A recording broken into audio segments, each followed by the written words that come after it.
Еве можеме да потврдиме, да кажеме дека летово имаше доста вакви случаи кои што на вистина не потресува и ја згрозија јавноста.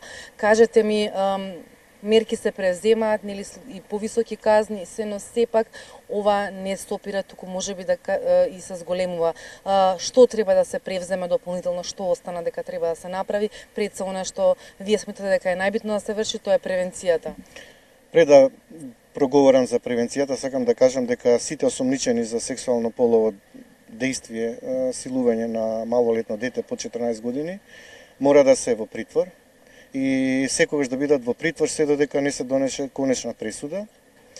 Овие постапки треба да идат брзо, значи судијата треба да ги земе предвид врз основа на изјавата, сведочењето на детето во специјални така наречени скрин соби, каде што детето нема да биде неколку пати травматизирано, стигматизирано со изјави.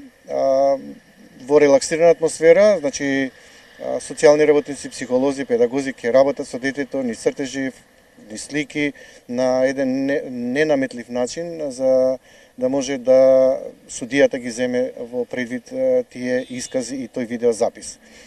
Никако судијата не сме да дозволи на главен претрес осумничениот, дури на инсистирање на одбраната да се соочи со насилникот. Детето жртва мора да биде заштитено и тоа треба да ни биде приоритет кога ќе се следат овие случаеви од страна на одговорните кои се задолжени за помош и поддршка на децата жртви од сексуална злоупотреба.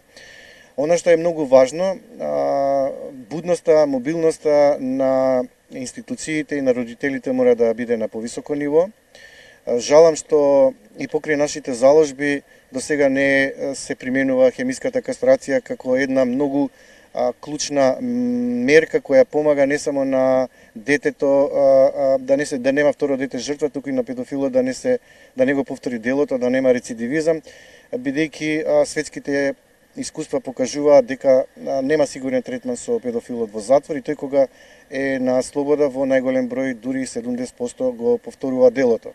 Значи, не треба да биде доброволна по првото кривично дело полов напад на дете, туку треба да биде задолжителна и жалам што констатирам досега дека управата за спроведување на санкции, ниту еден судија, ниту педофил доброволно не се подвргнал на медицински третман, односно хемиска кастрација, за да може неговото либидо и нагон да биде ставено под контрола. Многу е важно мобилност и будност на родителите, на роднините, на најблиските. Она што најмногу загрижува е децата многу често страдаат во вакви случаеви од познаници, роднини, пријатели, оние на кои им веруваат и тогаш конфузијата и травмата кај детето уште поголема. Исто така е голема важност да му веруваме на детето тоа што се случило и колку е детето помало, толку има помалку шанси детето да говори поинако од она што реално му се случило. Битно е да биде разбрано, поддржано од најблиските и да не се травматизира и виктимизира во докажување на вината на сомничениот.